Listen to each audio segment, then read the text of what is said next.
Hi all, എല്ലാവർക്കും പുതിയൊരു വീഡിയോയിലേക്ക് സ്വാഗതം. അപ്പോൾ നമ്മുടെ സെക്രട്ടേറിയറ്റ് അസിസ്റ്റൻറ്റിൻ്റെ എക്സാം ഫൈനലി ഇന്ന് കഴിഞ്ഞിരിക്കുകയാണ്. അപ്പോൾ നിങ്ങളെല്ലാവരും ആ ഒരു എക്സാം എഴുതിയവരായിരിക്കും. അപ്പോൾ 2 ഘട്ടങ്ങളായിട്ടായിരുന്നു ഈ ഒരു എക്സാം, 2 പേപ്പറുകളായിട്ടായിരുന്നു ഈ ഒരു എക്സാം PSC കണ്ടക്ട് ചെയ്തത്.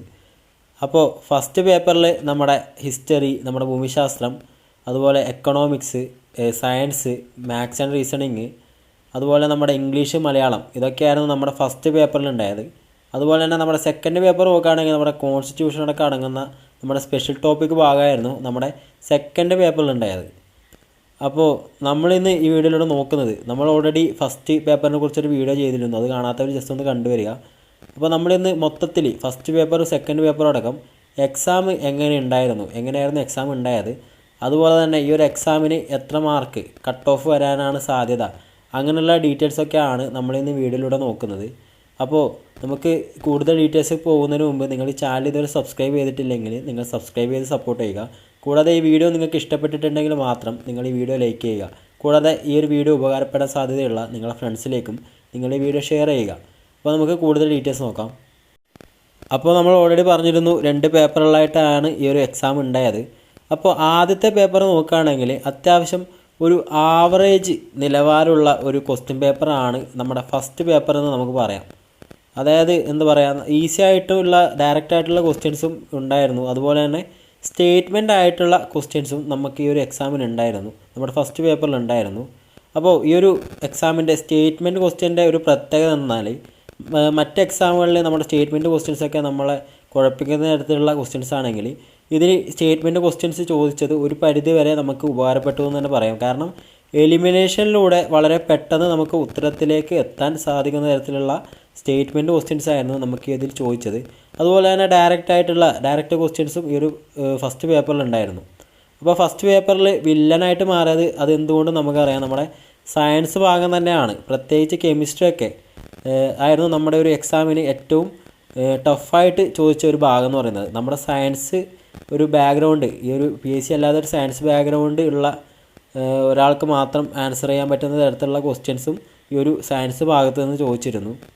അതുപോലെ തന്നെ നമുക്ക് ഏറെ ആശ്വാസമായത് നമ്മുടെ ഇംഗ്ലീഷ്, അതുപോലെ മലയാളം, ഈ ഒരു ലാംഗ്വേജ് ഭാഗം അത്യാവശ്യം നല്ല ഈസി ആയിട്ട് തന്നെയായിരുന്നു PSC ചോദിച്ചിരുന്നത്. കാരണം ഇംഗ്ലീഷിൽ നിന്നൊക്കെ നല്ല ഡയറക്റ്റ് ആയിട്ടുള്ള ക്വസ്റ്റ്യൻസ് വളരെ ഈസി ആയിട്ട് നമ്മൾ ഈ ഒരു PSC പഠിക്കുന്ന കാലം തൊട്ട് നമ്മൾ സ്ഥിരമായിട്ട് വർക്കൗട്ട് ചെയ്യാറുള്ള നമ്മുടെ ആൻറ്റോണിയം ആയാലും അതിൽ നിന്നൊക്കെ ചോദിച്ചത് നമ്മൾ സ്ഥിരം കേൾക്കുന്ന ചോദ്യങ്ങളായിരുന്നു. നമ്മുടെ കളക്റ്റീവ് നൗൺ, നമ്മുടെ ക്വസ്റ്റ്യൻ ടാഗ്, ഇതിൽ നിന്നൊക്കെ ഒരുപാട് ക്വസ്റ്റ്യൻസ് ഇതിൽ നിന്ന് ചോദിച്ചിരുന്നു.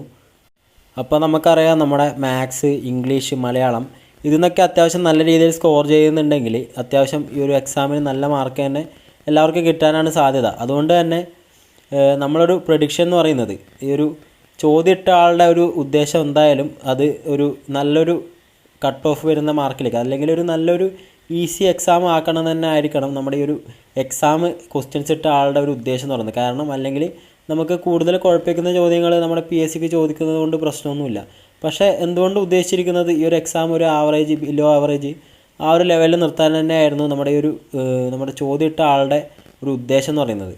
അപ്പോൾ നമ്മുടെ ഒരു ഇവാലുവേഷനിൽ ഈ ഒരു ഫസ്റ്റ് പേപ്പറിൽ നമുക്ക് ഏകദേശം ഒരു 60 മാർക്ക് ഒരു ആവറേജ് ഒരു പഠിക്കുന്ന, അല്ലെങ്കിൽ ഒരു അത്യാവശ്യം നന്നായിട്ട് ഈ ഒരു എക്സാമിന് പ്രിപ്പയർ ആയിട്ടുള്ള ഒരു ഉദ്യോഗാർത്ഥിക്ക് ലഭിക്കാൻ സാധ്യതയുള്ള ഒരു മാർക്ക് എന്ന് പറയുന്നത് ഒരു 60 മാർക്കിനുള്ളിൽ കിട്ടുന്ന ഒരു തരത്തിലുള്ള എക്സാം തന്നെയായിരുന്നു ഈ ഒരു ഫസ്റ്റ് പേപ്പർ എന്ന് പറയുന്നത്.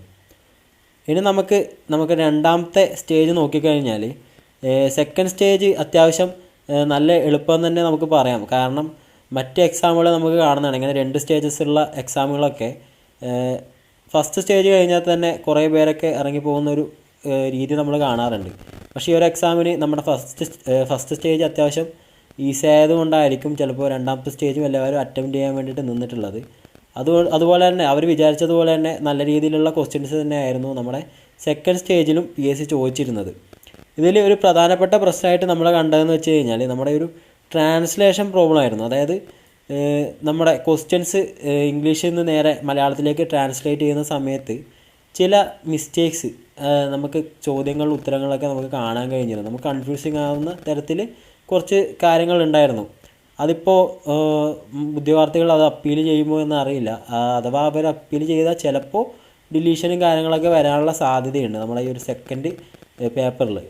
അതിപ്പോൾ അവർ അപ്പീൽ ചെയ്ത് PSC ചെയ്ത് അപ്പീൽ ആക്സെപ്റ്റ് ചെയ്യുന്നത് പോലെ ഇരിക്കും ഈ ഒരു ഡിലീഷനും കാര്യങ്ങളൊക്കെ. അപ്പോൾ നിങ്ങൾക്ക് ഇങ്ങനെ തോന്നിയിട്ടുള്ള ക്വസ്റ്റ്യൻ ഏതാണെന്ന് നിങ്ങൾ ജസ്റ്റ് കമൻറ്റ് ചെയ്യുക. അപ്പോൾ നമ്മുടെ സ്പെഷ്യൽ ടോപ്പിക്കിനെ കുറിച്ച് പറയുകയാണെങ്കിൽ നമുക്കറിയാം മറ്റുള്ളത് പോലെയല്ല. നമ്മുടെ സ്പെഷ്യൽ ടോപ്പിക് എന്ന് പറയുന്നത് അത് പഠിച്ച ഉദ്യോഗാർത്ഥിക്ക് മാത്രം സ്കോർ ചെയ്യാൻ പറ്റുന്നൊരു ഭാഗമാണ്. ബാക്കിയെല്ലാം നമ്മൾ എല്ലാ എക്സാമിനും പഠിക്കുന്നതുകൊണ്ട് തന്നെ അത് അത്യാവശ്യം എല്ലാവർക്കും സ്കോർ ചെയ്യാൻ പറ്റുന്നൊരു ഭാഗമാണ്. പക്ഷേ ഈ ഒരു സ്പെഷ്യൽ ടോപ്പിക് എന്ന് പറയുന്നത് ഈ ഒരു എക്സാമിന് വേണ്ടിയിട്ട് നല്ല രീതിയിൽ പഠിച്ച ഒരു ഉദ്യോഗാർത്ഥിക്ക് അത്യാവശ്യം നല്ല ഒരു മാർക്ക് തന്നെ സ്കോർ ചെയ്യാൻ പറ്റുന്ന തരത്തിലായിരുന്നു ക്വസ്റ്റ്യൻസ് ഉണ്ടായത്. നമ്മുടെ ഒരു കണക്കുകൂട്ടൽ എന്ന് പറയുന്നത് ഒരു 40+ ഒക്കെ അത്യാവശ്യം ഒരു നല്ലൊരു ഇതിൽ പഠിച്ചൊരു ഉദ്യോഗാർത്ഥിക്ക് മിനിമം ഒരു 40 മാർക്കൊക്കെ കിട്ടുന്ന തരത്തിലായിരുന്നു നമ്മുടെ ഒരു രണ്ടാമത്തെ ക്വസ്റ്റ്യൻ പേപ്പർ ഉണ്ടായിരുന്നത്.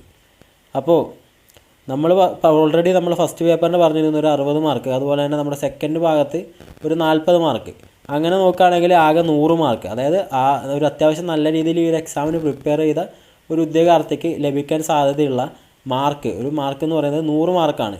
ഇപ്പോൾ ഒരു കട്ട് ഓഫ് എന്ന് പറയുന്നത് ഏകദേശം ഈ ഒരു മാർക്കിനടുത്ത് വരാനാണ് സാധ്യത. പക്ഷെ നമ്മൾ കൺസിഡർ ചെയ്യേണ്ട മറ്റൊരു കാര്യം എന്ന് വെച്ച് കഴിഞ്ഞാൽ നമുക്കിനി ഈ ഒരു ക്വസ്റ്റ്യൻ്റെ പ്രൊവിഷണൽ ആൻസർ കീ വന്ന ശേഷം നമ്മളൊരു ഫൈനൽ ആൻസർ കീ വരുന്നൊരു ചടങ്ങ് കൂടിയുണ്ട്.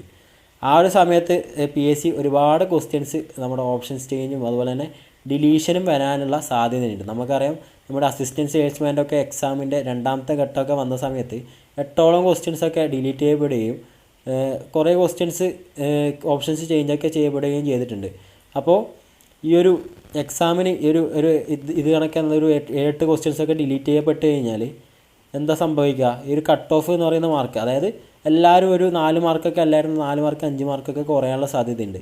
അങ്ങനെ വരുമ്പോൾ ഈ ഒരു കട്ട് ഓഫ് മാർക്ക് എന്തുകൊണ്ടും കുറയും. അപ്പോൾ നമ്മുടെ ഒരു പ്രഡിക്ഷൻ എന്ന് പറയുന്നത് നിലവിൽ ഒരു 100 മാർക്ക് ആ ഒരു റേഞ്ചാണ് നമ്മുടെ ഒരു കട്ട് ഓഫ് പ്രഡിക്ഷനായിട്ട് വരുന്നത്. ഒരു പക്ഷേ ഫൈനൽ ആൻസർക്ക് വരുമ്പോൾ ഈ ഒരു കട്ട് ഓഫ് എന്ന് പറയുന്നത് ഒരു 95 അല്ലെങ്കിൽ 93 ആ ഒരു റേഞ്ചിലേക്ക് കുറയാനുള്ള സാധ്യതയുണ്ട്. കാരണം ഫൈനൽ ആൻസർക്ക് വരുമ്പോൾ കുറേ ക്വസ്റ്റ്യൻസ് ഡിലീറ്റ് ആകും. അതിൽ പല ക്വസ്റ്റ്യൻസും നമ്മൾ എഴുതിയ ക്വസ്റ്റ്യൻസ് ആയിരിക്കും, പക്ഷേ അക്ഷരത്തെറ്റ് അങ്ങനെയുള്ള കാര്യങ്ങളൊക്കെ കൊണ്ടായിരിക്കാം ഒരു പക്ഷേ അത് ഡിലീറ്റ് ചെയ്യപ്പെടുന്നത്. അത് നമ്മൾ സ്ഥിരം എല്ലാ എക്സാമിനും കണ്ടുവരുന്ന രീതിയാണ്. അപ്പോൾ നമ്മുടെ ഒരു വിശകലനം എന്ന് പറയുന്നത് ഒരു 100 മാർക്ക്, ഒരു 90 മാർക്ക് 100 മാർക്കിനിടയിലൊക്കെ കട്ട് ഓഫ് വരുമെന്നാണ് നമ്മളൊരു പ്രഡിക്ഷൻ എന്ന് പറയുന്നത്. നമ്മൾ ജസ്റ്റ് പ്രെഡിക്റ്റ് ചെയ്യുന്നത് മാത്രമാണ്. നമ്മളൊരു എക്സാമൊക്കെ വിശകലനം ചെയ്ത് നോക്കുമ്പോൾ നമുക്ക് തോന്നുന്ന ഒരു കട്ട് ഓഫാണ് പറയുന്നത്. അതിപ്പോൾ ശരിയാവണമെന്നില്ല, പക്ഷേ നമുക്ക് തോന്നുന്ന കാര്യം നമ്മൾ പറയുന്നതേ ഉള്ളൂ. അപ്പോൾ നിങ്ങളുടെ ഒരു പ്രഡിക്ഷന് നിങ്ങൾ ജസ്റ്റ് കമൻറ്റ് ചെയ്യുക, എത്ര മാർക്ക് കട്ട് ഓഫ് വരാനാണ് സാധ്യത. അതുപോലെ നിങ്ങളുടെ മാർക്ക് ജസ്റ്റ് കമൻറ്റ് ചെയ്ത് കഴിഞ്ഞാൽ മറ്റുള്ളവർക്ക് അറിയാൻ സാധിക്കും എങ്ങനെയായിരുന്നു മറ്റുള്ളവർക്കും എക്സാം ഉണ്ടായത് എന്ന് മറ്റുള്ള ഉദ്യോഗാർത്ഥികൾക്ക് അറിയാൻ അതൊരു ഉപകാരമായിരിക്കും. അപ്പോൾ നിങ്ങളത് ഇൻട്രസ്റ്റഡ് ആണെങ്കിൽ നിങ്ങൾ ജസ്റ്റ് കമൻറ്റ് ചെയ്യുക നിങ്ങളുടെ മാർക്കും, അതുപോലെ തന്നെ നിങ്ങൾക്ക് ഈ ഒരു എക്സാമിന് കട്ട് ഓഫ് എത്ര മാർക്ക് വരാനാണ് സാധ്യത എന്നുള്ള നിങ്ങളൊരു പ്രഡിക്ഷനും നിങ്ങൾ ഇൻട്രസ്റ്റഡ് ആണെങ്കിൽ നിങ്ങൾ കമൻറ്റ് ചെയ്യുക. അപ്പോൾ ഇത്രയാണ് ഇന്നത്തെ വീഡിയോ എന്ന് പറയുന്നത്. അപ്പോൾ നിങ്ങൾക്ക് ഈ വീഡിയോ ഉപകാരപ്പെട്ടെങ്കിൽ നിങ്ങൾ വീഡിയോ ലൈക്ക് ചെയ്യുക. അതുപോലെ തന്നെ ഈ ചാനൽ നിങ്ങൾക്ക് ഇഷ്ടപ്പെട്ടെങ്കിൽ ചാനൽ സബ്സ്ക്രൈബ് ചെയ്യുക. കൂടാതെ ഈ വീഡിയോ ഉപകാരപ്പെടാൻ സാധ്യതയുള്ള നിങ്ങളുടെ ഫ്രണ്ട്സിനും നിങ്ങൾ ഈ വീഡിയോ ഷെയർ ചെയ്യുക. അപ്പോൾ നമ്മൾ വീണ്ടും ഒരു വീഡിയോ ആയിട്ട് വരുന്നതായിരിക്കും. അതുവരേക്കും ബൈ.